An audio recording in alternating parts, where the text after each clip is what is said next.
हरे कृष्णा। हम भगवत गीता के चौथे अध्याय में हैं और इस अध्याय का नाम है ज्ञान योग। आज हम श्लोक संख्या 27 का अध्ययन करने जा रहे हैं। इस अध्याय में पिछले कई श्लोकों में भगवान ने कई प्रकार के यज्ञों के विषय में बहुत ही विस्तार से बताया, जैसे कि जो बहु ईश्वरीय व्यक्ति होते हैं वे द्रव्य यज्ञ का अनुष्ठान करते हैं।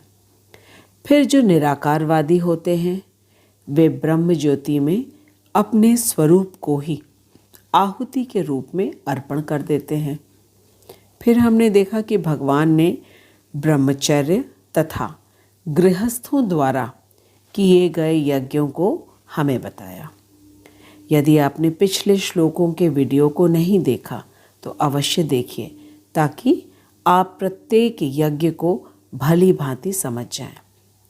भगवान हमें जो विभिन्न प्रकार के यज्ञों के विषय में बता रहे हैं, आखिर इसके पीछे कारण क्या है, तो आइए इसका उत्तर हम जानें।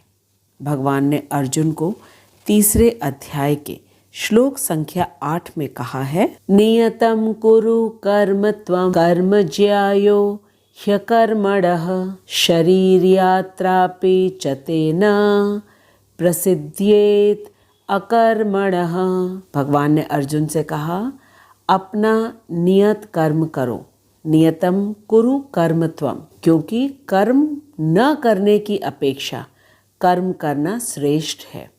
कर्म ज्यायो ह्य अकर्मणः। फिर भगवान ने कहा, शरीर यात्रापि च तेन, कि कर्म के बिना तो शरीर निर्वाह भी नहीं हो सकेगा। तो जब अर्जुन ने भगवान से इस प्रकार कर्म करने के विषय में सुना तो अर्जुन के मन में एक शंका आ गई। वह सोचने लगा कि कर्म करने से तो कर्म बंधन हो जाएगा।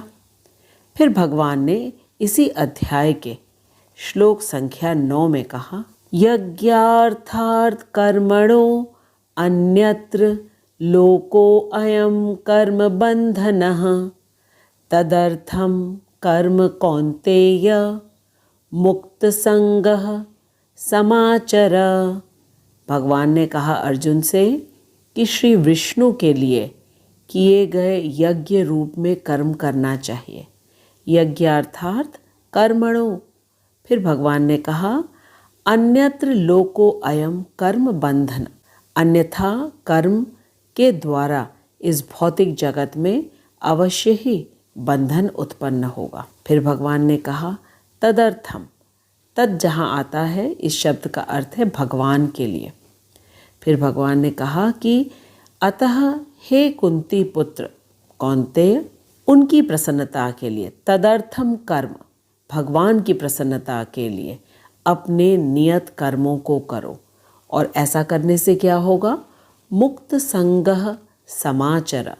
इस तरह तुम बंधन से सदा मुक्त हो जाओगे। तुम्हें कभी भी किसी भी कर्म का बंधन नहीं होगा। तो हमने देखा कि भगवान ने अर्जुन से कहा कि जब व्यक्ति भगवान की प्रसन्नता के लिए यज्ञ के लिए कार्य करता है तो उसे बंधन नहीं होता। अब भगवान चौथे अध्याय में विभिन्न प्रकार के यज्ञों के विषय में बहुत ही विस्तार से समझा रहे हैं कि ये अलग अलग यज्ञों का प्राविधान इसलिए है क्योंकि प्रत्येक व्यक्ति एक स्तर पर नहीं हो सकता, लेकिन भगवान तो सभी के हितैषी हैं और वे चाहते हैं कि हमारा कल्याण हो। इसलिए वर्णाश्रम धर्म में अलग अलग प्रकार के यज्ञों का प्राविधान है, ताकि मनुष्य इन यज्ञों को करता हुआ क्रमिक विकास करके पूर्ण योगी बन सके। और पूर्ण योगी का अर्थ है कृष्ण भावना भावित बन जाए, जो कि मनुष्य जीवन का एकमात्र उद्देश्य है, जिससे व्यक्ति हर प्रकार के कर्म बंधन से मुक्त होकर जन्म मृत्यु के चक्र से बाहर आ जाएगा और भगवान के धाम में चला जाएगा। भगवान हमें इतने विस्तार से नाना प्रकार के यज्ञों के विषय में इसलिए बता रहे हैं क्योंकि यज्ञ केवल मनुष्य ही कर सकता है, पशु नहीं कर सकते। और भगवान ने तीसरे अध्याय में बताया कि जो व्यक्ति अपने प्रत्येक कार्य को यज्ञ की भांति करेगा वह कभी भी कर्म बंधन में नहीं बंधेगा। भगवान ने चौथे अध्याय के श्लोक संख्या 24 में बताया, ब्रह्मार्पणम ब्रह्म हविर ब्रह्माग्नो ब्रह्मणाहुतम ब्रह्मैव तेन गंतव्यम ब्रह्म कर्म समाधिना। भगवान ने इस श्लोक में बताया कि जो व्यक्ति कृष्ण भावनामृत में पूर्णतया लीन रहता है उसे अपने आध्यात्मिक कर्मों के योगदान के कारण अवश्य ही भगवत धाम की प्राप्ति होती है, क्योंकि उसमें हवन आध्यात्मिक होता है और हवि भी आध्यात्मिक होती है।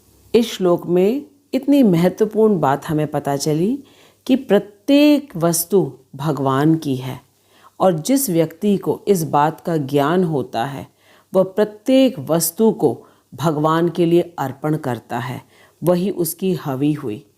और वह जिस अग्नि में अर्पण कर रहा है वह भी भगवान का ही बाह्य रूप है। तो वो प्रत्येक वस्तु को भगवान का जानकर भगवान को अर्पण करता है।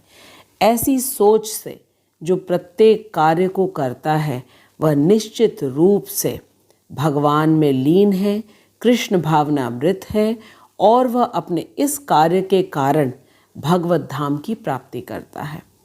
आइए अब हम आज के श्लोक को प्रारंभ करते हैं। आज का श्लोक है श्लोक संख्या 27 और इस श्लोक में भगवान आज हमें एक नए प्रकार के यज्ञ के विषय में बताने जा रहे हैं। सबसे पहले हम श्लोक का वाचन करें। आज के श्लोक में हमें हमारे शरीर में 10 प्रकार के वायु के विषय में हमें ज्ञान मिलेगा कि ये वायु हमें किस प्रकार से कृष्ण भावना भावित बनाने में सहायक होती हैं। सर्वाणि इंद्रिय कर्माणि प्राण कर्माणि चापरे आत्म संयम योगनाग्नो जुह्वति ज्ञान दीपिते। सर्वाणि इंद्रिय कर्माणि प्राण कर्माणि चापरे आत्म संयम योगाग्नो जुह्वति ज्ञान दीपिते। सर्वाणि सारी, इंद्रिय इंद्रियों को, कर्माणि कर्म, प्राण कर्माणि प्राण वायु के कार्यों को, च भी, अपरे अन्य, आत्म संयम मनोनिग्रह को, योग संयोजन विधि, अग्नौ अग्नि में, जुह्वति अर्पित करते हैं, ज्ञान दीपिते आत्म साक्षात्कार की लालसा के कारण। भगवान कह रहे हैं कि जो मन तथा इंद्रियों को वश में करके आत्म साक्षात्कार करना चाहते हैं वे संपूर्ण इंद्रियों तथा प्राण वायु के कार्यों को संयमित मन रूपी अग्नि में आहुति कर देते हैं। आज का श्लोक अत्यंत ही महत्वपूर्ण है और आज के श्लोक में हम जानेंगे कि किस प्रकार हमारे शरीर में जो 10 वायु हैं वे हमें कृष्ण भावना भावित बनाने में सहायक होती हैं। श्रील प्रभुपाद के तात्पर्य को पढ़ते हैं और श्रील प्रभुपाद के तात्पर्य को पढ़कर इस श्लोक को हम अच्छी तरह समझेंगे। जगत गुरु श्रील प्रभुपाद की जय। श्रील प्रभुपाद हमें बता रहे हैं कि इस श्लोक में पतंजलि द्वारा सूत्रबद्ध योग पद्धति का निर्देश है। पतंजलि कृत योग सूत्र में आत्मा को प्रयगात्मा तथा परागात्मा कहा गया है। प्रभुपाद कह रहे हैं कि जब तक जीव आत्मा इंद्रिय भोग में आसक्त रहता है तब तक वह परागात्मा कहलाता है और ज्यों ही वह इंद्रिय भोग से विरत हो जाता है तो प्रयगात्मा कहलाने लगता है। प्रभुपाद ने बताया कि योग सूत्र में आत्मा को प्रयगात्मा तथा परागात्मा कहा गया है। जब तक जीवात्मा इंद्रिय भोग में आसक्त रहता है, आसक्ति का अर्थ है कि उसकी लालसा है कि संसार के भौतिक चीज़ों को इंद्रियों के द्वारा भोग करना, तब तक वह पराग आत्मा कहलाता है। और जैसे ही इंद्रिय भोग से वह विरक्त हो जाता है तो वह प्रयग आत्मा कहलाने लगता है। जीवात्मा के शरीर में 10 प्रकार के वायु क्रियाशील होते हैं और इन्हें हम प्राणायाम द्वारा जानते हैं। आइए अब हम श्रीला प्रभुपाद के तात्पर्य को विस्तार से समझते हैं। प्रभुपाद कह रहे हैं कि पतंजलि योग सूत्र में इन 10 वायु को नियंत्रण में करने की विधि सिखाई जाती है ताकि व्यक्ति इन वायु के द्वारा इंद्रियों को नियंत्रित करके हृदय में स्थित परमात्मा से आत्म साक्षात्कार कर सके, जो कि एकमात्र मनुष्य जीवन में ही संभव है। प्रभुपाद हमें विस्तार से बता रहे हैं कि हमारे शरीर के विभिन्न वायु के क्या कार्य हैं। प्राण वायु से हम सांस बाहर निकालते हैं, अपान वायु से सांस अंदर लेते हैं, स्मान वायु से शरीर में समता बनी रहती है, जैसे कि जो कुछ भी हम भोजन ग्रहण करते हैं उसे पचाने का कार्य स्मान वायु का है।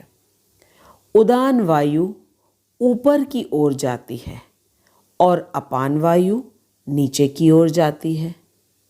जो हम भोजन ग्रहण करते हैं उसके पाचन क्रिया के बाद अगले दिन मल के रूप में शरीर से बाहर निकालने का कार्य अपान वायु के द्वारा होता है।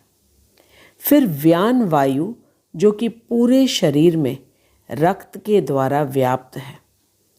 नाग वायु से डकार आती है। कूर्म वायु से आंखें खुलती हैं।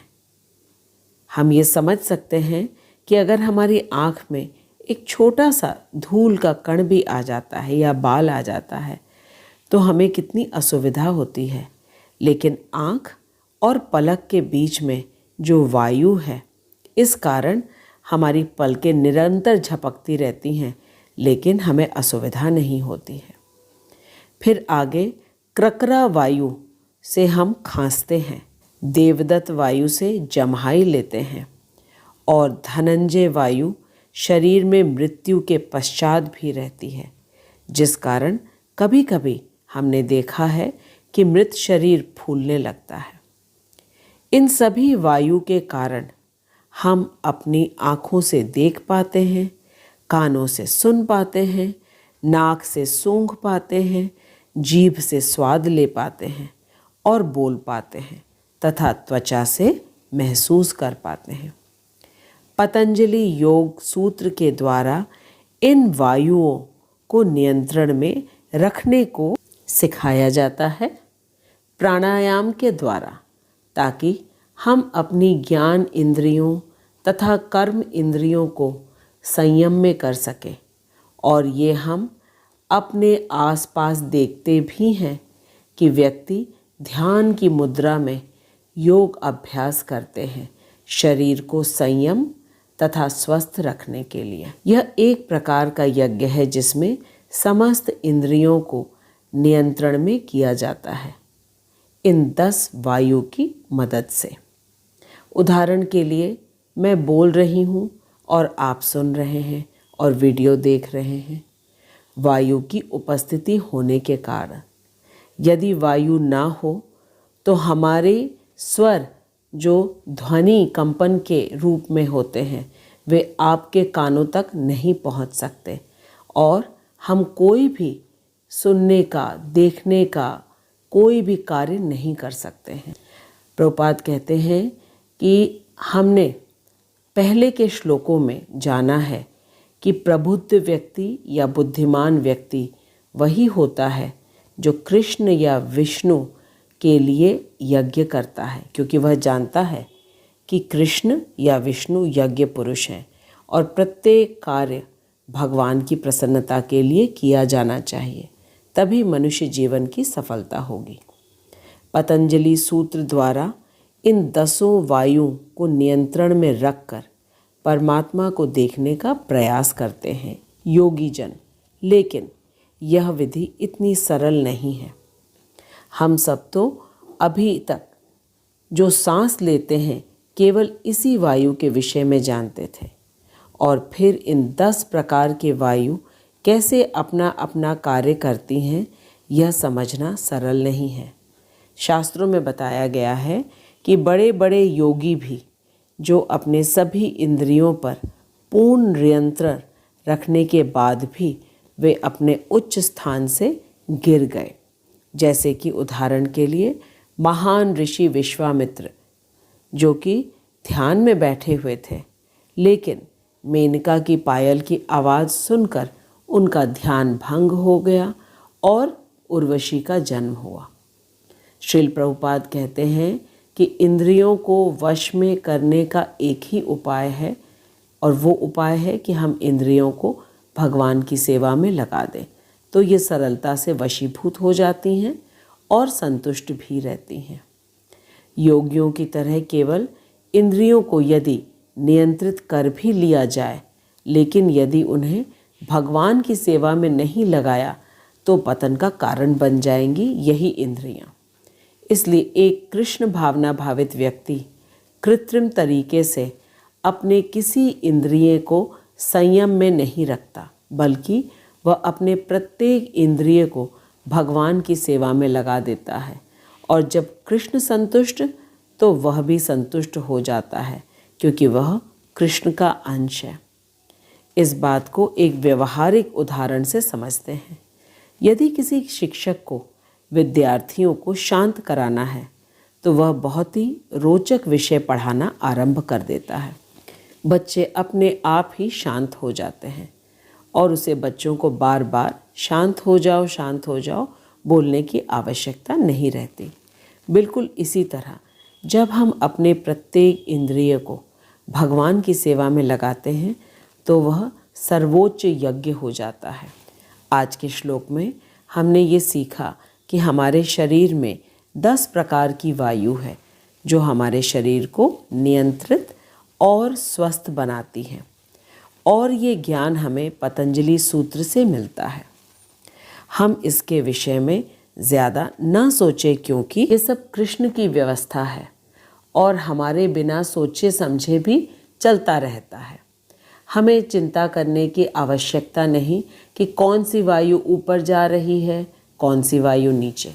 हमें तो बस अपने शरीर को कृष्ण की सेवा करने के लिए लगाना चाहिए, जो कि अत्यंत ही सरल है और पूर्ण रूप से हमारी संपूर्ण इंद्रियों को तृप्त करने वाला है। हमें तो केवल हर वस्तु में कृष्ण को देखना है। प्रत्येक फूल, फल, सब्जी, प्रत्येक जीव, फिर चाहे वो चींटी हो या हाथी हो, क्योंकि कृष्ण ही प्रत्येक जीव के हृदय में परमात्मा स्वरूप में बैठे हुए हैं। और कृष्ण कथा, कृष्ण कीर्तन तथा श्रवण करना है और सिर्फ कृष्ण प्रसाद ग्रहण करना है। इस प्रकार हम प्रत्येक सांसारिक कार्य करते हुए हमेशा यज्ञ करते रहेंगे, क्योंकि हम अपनी इंद्रियों को तृप्त करने के लिए नहीं कार्य करेंगे, बल्कि कृष्ण को प्रसन्न करेंगे, और यही परम यज्ञ है। और कृष्ण भावना भावित व्यक्ति परम योगी है। हमने आज के श्लोक में पतंजलि योग द्वारा हमारे शरीर के 10 वायु के विभिन्न कार्यों को जाना, और साथ में ये भी जाना कि इन वायुओं के द्वारा ही इंद्रियां अपने अपने विषयों का भोग करती हैं। इस इंद्रिय भोग की प्रवृत्ति को संयम में करने के लिए पतंजलि योग पद्धति में सिखाया जाता है विभिन्न प्राणायाम के योग। लेकिन इस योग का प्रभाव केवल तब तक रहता है जब तक व्यक्ति योग कर रहा है। इसलिए यह बहुत ही आवश्यक है कि हम अपनी सभी इंद्रियों को कृष्ण की सेवा में लगाएं, और इससे हमारी इंद्रियां खुद ब खुद संयम में हो जाएगी।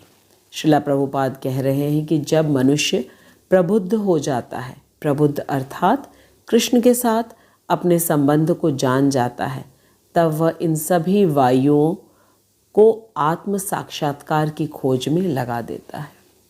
मैं आप सभी का धन्यवाद देती हूँ कि आप बहुत ध्यानपूर्वक प्रत्येक श्लोक का श्रवण करते हैं और मैं श्रीला प्रभुपाद और अपने शिक्षा गुरु हिज ग्रेस हरि मोहन दास प्रभु जी को धन्यवाद देती हूँ कि भगवद गीता के गुह्य से गुह्य श्लोक को हमें सरलतम भाव से समझाने के लिए। अब हम अगले सप्ताह मिलेंगे एक नए श्लोक के साथ और भगवान के प्रत्येक श्लोक हमारे लिए अत्यंत महत्वपूर्ण है क्योंकि भगवान कह रहे हैं हम मनुष्य हैं और भगवान द्वारा विधि जो बताई गई है उसका हमें पालन करना चाहिए। तब तक आप हरे कृष्ण महामंत्र का जप करिए और हम अगले सप्ताह एक नए श्लोक के साथ मिलेंगे। जगत गुरु श्रीला प्रभुपाद की जय। हरे कृष्णा।